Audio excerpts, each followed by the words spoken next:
What's going on, guys? It's Coach Mac back here once again, not only helping you with basketball, but helping you with life. So today I want to talk about the quickest way to lose a game, and I believe that to be staying stuck on your last mistake. So last video I talked about the most annoying teammate and who I believe that to be, and it's the teammate who laughs at their mistakes but gets onto you like it's the end of the world when you make a mistake. So it got me to thinking about making mistakes and how mistakes can be the downfall of you winning a game. So I want to ask you, have you ever played a game where everything seemed to be going right? Like, yeah, the team was in rhythm, y'all were hitting all of your shots, and it seemed like nothing could go wrong.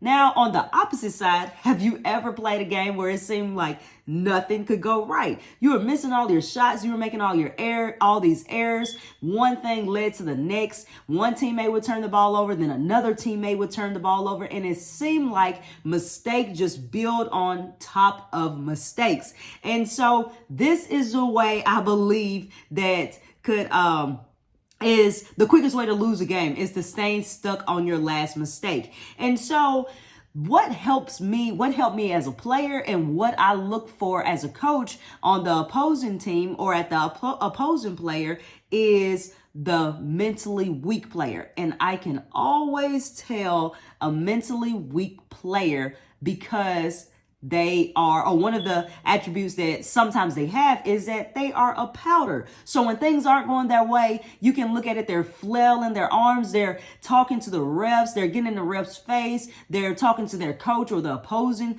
team's coach, they're in the stands, maybe even talking to their parents. So as a player, I'm like, oh yeah, I got you. As a coach, I'm like, oh yeah, we got him or her now because they've been taken out of their games.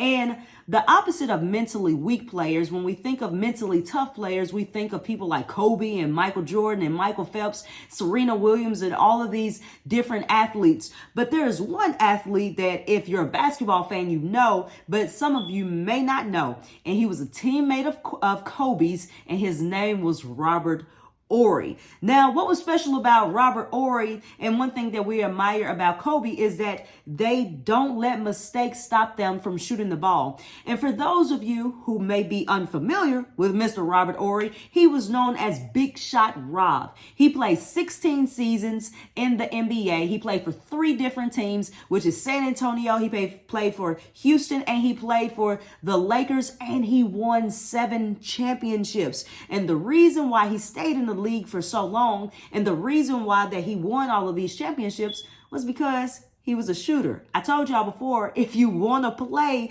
and be guaranteed playing time, then become a knockdown shooter. So this is what Robert Horry was. And Robert Horry would give me the blues back in the early 2000s because I was an Allen Iverson fan. And when they played the Lakers or when they would play whoever, Robert Horry would miss all of these shots the whole game. And then that one shot at the end the ball would somehow end up in his hands. And guess what Robert Horry did? He would make the biggest shot of the game because he kept shooting. And that's what Big Shot Rob did. Hence, that's why he got 7 championships with 3 different teams. But I want to talk about how, or as always, y'all know, is Bible for everything. So back in the New Testament, the apostles would go to these different towns, these different cities, and they would spread the word. And sometimes the people in those towns would not be receptive to the word. And so it would be easy for the apostles to get defeated, but they would continue to move on and go to the next city. Then when they would go to these towns and their message was not received, they were told by Jesus to leave that town and shake the dust off their feet. And as I was studying this, or as I was reading in my devotion, I was like, that can go along with sports. And the way it can go along with sports is because of your mistakes, how you're not supposed to dwell there. But as I dug a little bit deeper, it's one of shaking off your feet that is symbolic of many things. But one thing that stuck out to me is it said that one thing was it would declare the separation from the town or house, signifying that the apostles would no longer dwell there. So if the apostles would continue to dwell in their past, quote unquote, failures, it would keep them from moving forward. So how does this relate to sports? Well, it relates to sports because you cannot dwell on your past failures and expect to accomplish the goal or the mission that you have. And it would be easy for them to be defeated because they're spreading the word of God. And what is more important than the word of God?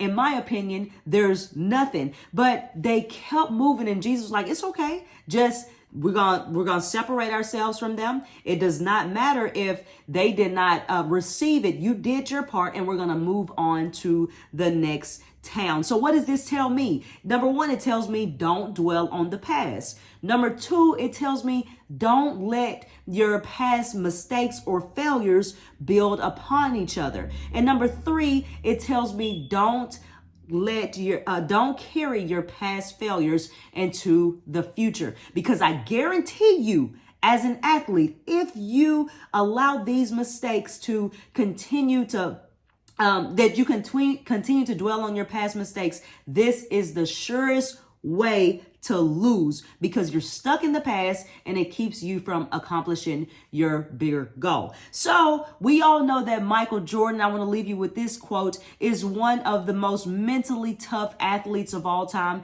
And even Michael Jordan himself said, y'all know this quote is so common, but there's so much truth to it.